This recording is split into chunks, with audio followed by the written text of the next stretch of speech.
life begins at 40. I heard this a lot when I was growing up, and you can raise your hand in the comments if you ever heard this phrase growing up.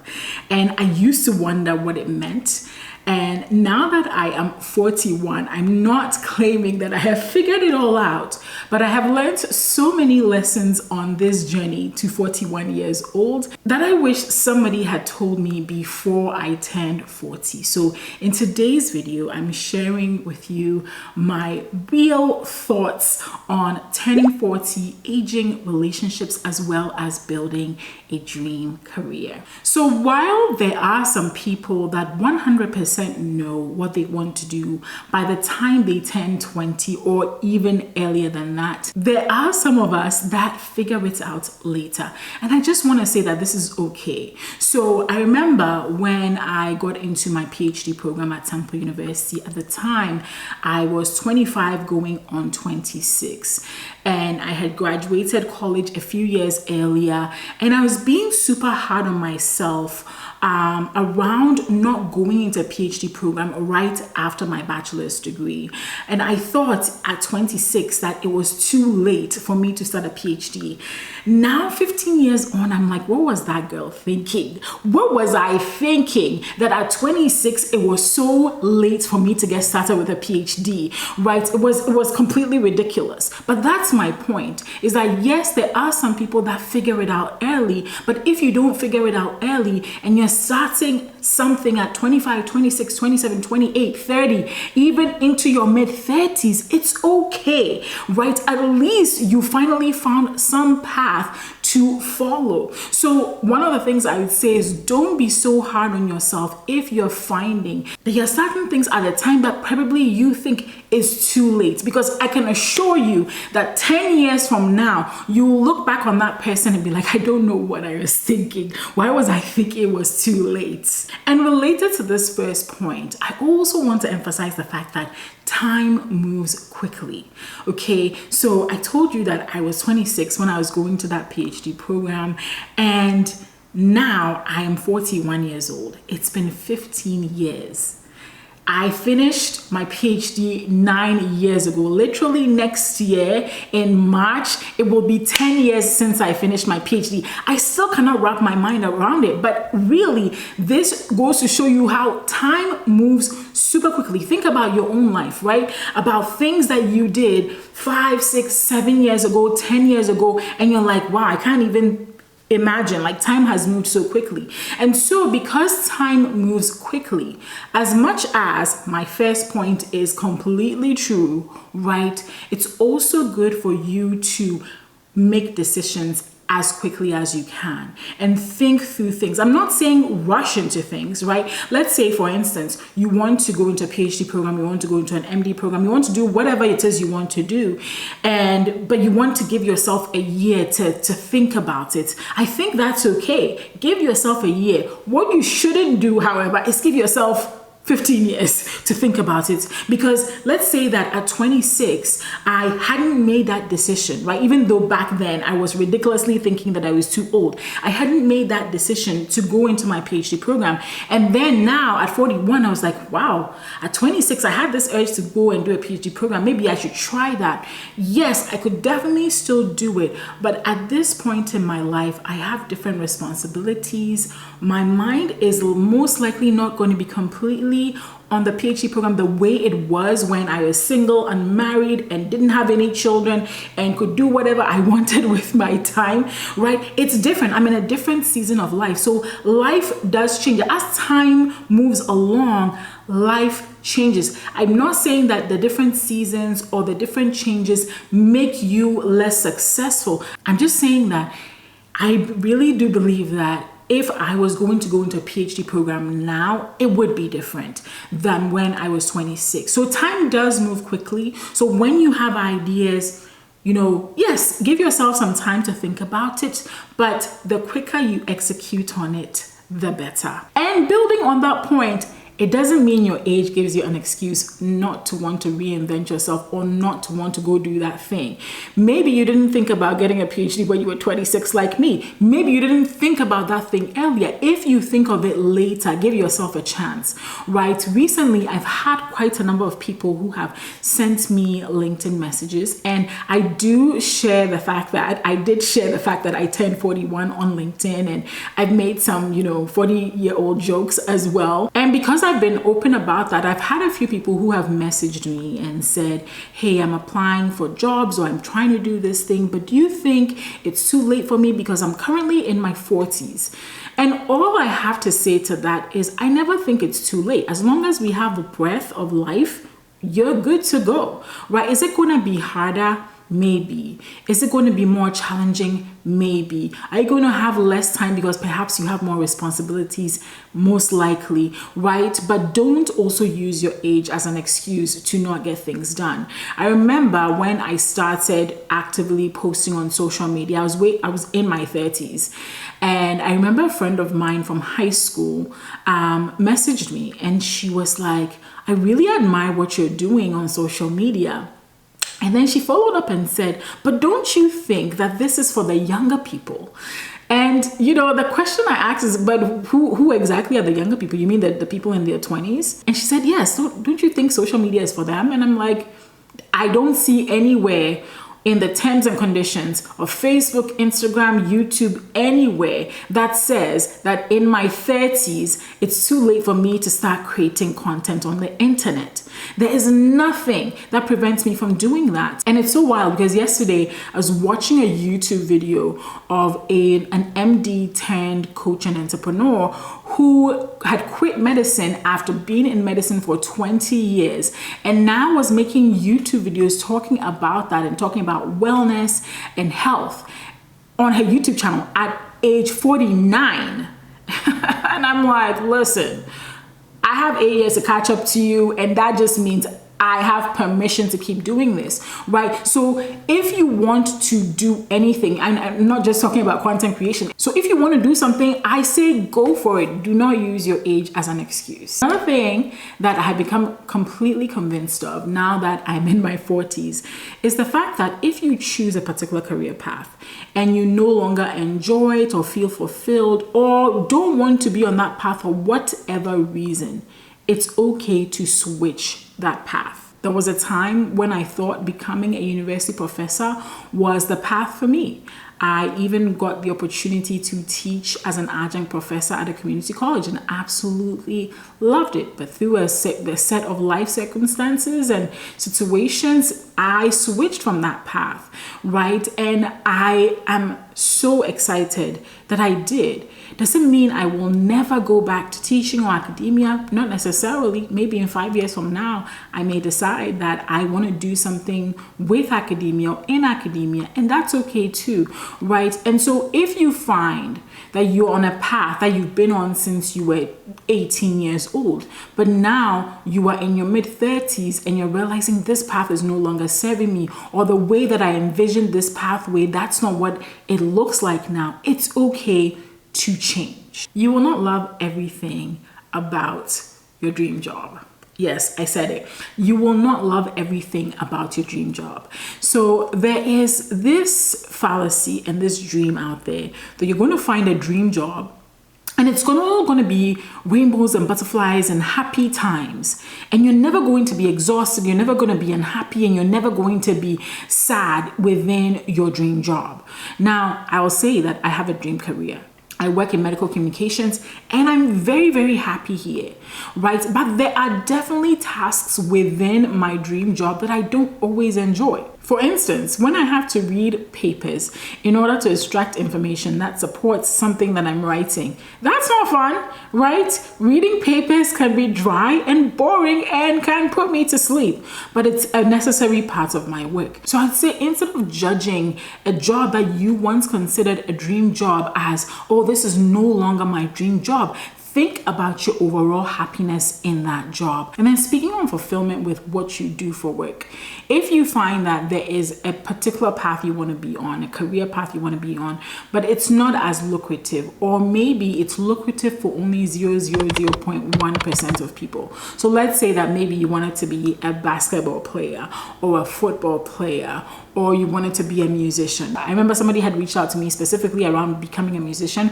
because she was like, what I really want to do in life is be a singer, but it's not very lucrative in the part of the world that I'm in. And I remember sharing with her that, well, even if it's not lucrative, why don't you cultivate it on the side? I think it's completely okay to cultivate a passion or a desire on the side that is not the thing that funds your whole life. Because unfortunately, especially when you have people depending on you, it's one thing when it's just you, but a lot of the time, by the time you are in your 40s, maybe there are people depending on you. Perhaps they're children, perhaps they're family members that are depending on you. And at that point, a lot of people may be depending on you financially. And so still pursuing a dream at that point sometimes can feel like it's futile, especially, like I said, especially if only 0.001% of people ever get to be that thing. So what I told her was that I don't think you should kill this dream of becoming a singer. I think that you should find a way to continue to sing. It may not be the thing that brings you money. It may not be the thing that helps you pay bills, but it's going to fulfill something inside of you. So for instance, I make these YouTube videos, right? Doing this, if I actually think about it, the time it takes me to prepare, the time it takes me to film, the time it takes me to edit, sometimes I pay somebody else to edit. Sometimes if you actually logically think about it, it may not be necessarily worth it, because even though there's been a lot of talk about the creator economy and people making money from the creator economy, that's a really privileged position to be in, right? It's very few people that actually make all of their income from content creation alone. Usually, if they're creating content, it's because there is a business attached to that. And I do have a business attached to this. But the point I'm trying to make is this is not what pays my bills, but I love to talk. I love to teach. And so here I am making these videos. It's not the thing that is my biggest income earner. I have a full-time job, but I still do this. So you can absolutely cultivate something that you're passionate about, right? That maybe it's not lucrative right now, right? And also let's say that it could be lucrative, right? This YouTube channel, like I remember there's a point in my life where you doing YouTube was bringing me money because I had a YouTube channel that was on a specific topic and specific brands reached out to me to help them promote their products and they paid me. So yes, it can be, but if it isn't, it's okay to cultivate it on the side while you pursue a career that actually pays your bills. Recently, I was thinking about how important it is to not just wait for the next big thing to happen to be happy. So for instance, I was thinking how when I was in college, I was like, oh, when I graduate college, I'll be excited. When I get my next job, I'll be excited. When I get married, I'll be excited. When I have my first child, I'll be excited. When I get a job that pays me more than, I was getting paid in my postdoc, I'll be happy. When I hit 6 figures, I'll be happy. And that becomes a never-ending cycle of the next big thing. And the reality is that you'll get to that next big thing. Trust me, you will. And then when you get there, you're going to enjoy it for about 10 minutes. And after that, you're going to be like, oh, now I have this now. What's the next thing? So tying your happiness to the next big thing actually is kind of dangerous and can make you plunge into depression if you're not careful. So instead of waiting for the next big thing, how about we be grateful for what we have? Just be like grateful in the moment that, wow, I'm sitting here making YouTube videos on a beautiful weekend afternoon. I'm drinking a cup of tea and I'm making a video on a topic I want to make a video about. How amazing is that? Or the fact that, oh, I'm almost at 7,000 subscribers on this channel. How amazing is that? But before I reach 7,000 subscribers, this channel has been viewed over 350,000 times by people I may never meet. Let's be grateful for that instead of, oh my goodness, when am I going to hit 100,000 subscribers? Oh my goodness, when am I going to hit 1 million views? Yes, all those things are wonderful and beautiful, and they are external markers of success. But I have learned that just being grateful in the moment for what we have is healing in of itself. And I know in a culture that encourages us to reach for more and more and more, that seems counterproductive, but trust me, it's healthier. Healthy relationships are important and should be cherished. And I'm going to talk about two sides of this. So the first part of this is not just to pursue relationships that are healthy, but also to see when maybe the season for a particular type of relationship is over. Okay, I'm not saying get up and go and go cut off relationships. That's not what I'm saying. I'm just saying that you have to look objectively at things and evaluate and see if there is a relationship that pulls you down more than it lifts you up. Okay, so an example of this was I was in a friendship where the other person kind of was shady. Okay, on the surface they said one thing, but then they would do something else. And I remember specifically there was a situation where I'd reached out to the person about something and they didn't respond. And this is somebody who used to respond, didn't say anything back. And the friendship had been in a rocky place already. That relationship had been in a rocky place already. And that's okay because friendships go through that. But this time when the person didn't respond and I didn't hear from them for days and months, I took it as a sign as, oh, this relationship has ended. And the person never reached back out to me, even though I had sent that message. So 10 years later, the person reaches out and says, hey, how are you? What's going on? And it just felt weird. So I did bring it up to the person and said, hey, I reached out to you 10 years ago. You never responded to me. So I thought that based on some of the happenings leading up to that the friendship was over, and this person is not a bad person. They're not a toxic person at all. But I think that it's okay to accept that some friendships and some relationships will end at some point. Whereas I have friendships that have lasted me a really, really long time, and those friendships are helpful to me. I am married to a very, very wonderful man who is a support system for me, right? I'm very connected with my siblings. I have a good relationship with my parents. So there are people that you're going to definitely have a good relationship with all throughout your life or for a major portion of your life. And then there are some friendships that will have to go. But whatever it is, healthy relationships are necessary. So there was an 80-year longitudinal study done by Harvard, and I haven't read the whole study, but there is one of the data points from that study that has been written about a lot. And one of those data points is the data point around healthy relationships and how that contributed to a long and happy life, right? And I'll read off some of the, what they found, right? So they said that the number one insight from this study was that close relationships and social connections are crucial for us as we age. And these supportive and nurturing relationships help us to buffer against life's stresses and protects overall health, right? And so it's not just, the feeling good part of things, right? There is some data around the fact that when you have healthy and nurturing relationships, it actually can reduce the incidence of certain diseases. And that is likely because your stress is lowered. And because your stress is lowered, you don't have stress as a precursor or as a risk factor for those diseases. So don't drive people away. That's what I have to say. Don't drive people away. Some friendships are worth salvaging. Some friendships you may have to let go. But whatever you do, it's good to have healthy, supportive, and nurturing relationships. While I am not one to wake up at 5 a.m. and run 5 miles, right, I have found that taking care of my health is absolutely important. And I'm glad that generally I made healthier choices with food when I was younger. Okay, now Could I be better? Yes, most definitely. But the reality is, as you get older, your body does change, and staying healthy is a key priority to continuing to enjoy good health. And so I've been taking my health really seriously recently. I spend a lot of time juicing now. So, I didn't used to juice before, but I'm juicing so I can drink more juices. I'm very much into herbal teas. Today I'm drinking tea made out of hibiscus flowers, the actual dried flowers.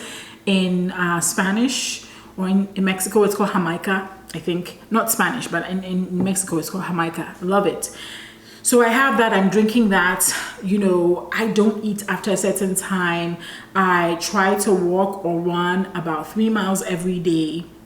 And that could include dancing, right? Taking steps. That's why I have my Fitbit on, so I keep track of that. So taking my health seriously has also been a priority. And in some ways now, I wish I had taken even better care. I wish I had built a routine around exercise and food and all that much earlier in my youth, right?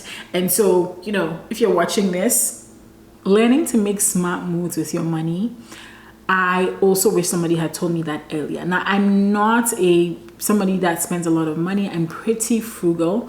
And I've even had people accuse me of being over frugal. I don't know. Has anybody ever accused you of that? Where you don't want to buy things because you have other plans for your money, right? But to be honest, I hadn't learned certain key financial principles until about 5 or 6 years ago.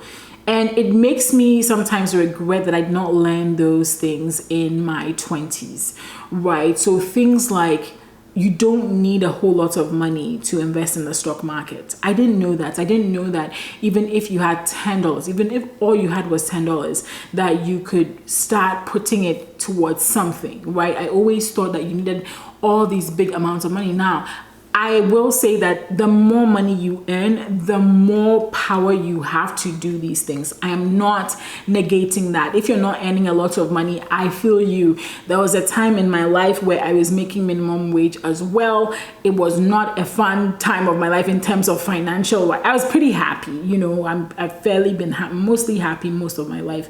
But, it wasn't fun if you couldn't afford something. But even back then, right, when I think about back then, I think to myself, but there were times when I would do some stuff with my money that wasn't necessary at the time, and if I knew some of these principles, I could have started practicing them. So learning the financial principles are not just necessary when you've made a lot of money, but when you know these principles earlier on and you have that knowledge, then when you eventually make more money, you can begin to put that into practice, right? I remember when I got my first science writer job. It was the first time I had made a certain amount of money, and I was super excited, and I began to think of all the different ways that I could potentially put money away and start making some smart financial moves. And then I had read some book that I found pretty helpful, and it helped me create different bank accounts. Like practically after I finished reading that book, I went and created multiple different bank accounts. And now every time I get a paycheck, I have a payday routine. Now, if you want to watch a really good video on this, I'm not the expert on this. There's a video by somebody called Nisha. I'm going to recommend it. I may leave it somewhere here. Yes, I'm sending you to watch somebody else's YouTube video instead of mine, but I think that video is going to be really helpful for you. What to do on payday. So once you have a payday routine and you automate everything, and another book that's really good for this is I Will Teach You to Be Rich by Ramit Sethi, right? Once you automate that, even if it's just $5 every single month that you can do, let me tell you, you'll be so further ahead. When I started putting that payday routine into practice, goodness, I was like, man, I used to waste money before. So learning these principles and knowing them earlier can set you up for later on in life. Now, I started practicing these things a little later, but that's why I'm sharing with you, right? Don't make the mistakes that I made. And it's this very thing that causes people who sometimes make a lot of money. I think that some of that is changing recently. Recently, I was having a conversation with my husband, and I was talking about how maybe 10 years ago, you would hear about people in sports especially who would make millions and millions of dollars, and like 3 years, 4 years out of them retiring, you would hear that they were bankrupt. You would hear that they were losing everything that they owned, right? And I used to wonder, how possible is it that you would earn all this money and then be bankrupt? But then later I learned that it's because of what I'm sharing right now, learning sound financial principles that allow you to make smart moves with your money. And so learning these financial principles, don't wait until you're making a lot of money to, trust me, don't wait until you're making a lot of money to take these financial principles seriously. If you start practicing them now, you will have a system, right? So that when you do get to that point, the system is already working. If you're enjoying this video so far, can I ask you a favor? Can you hit the like button? Thank you.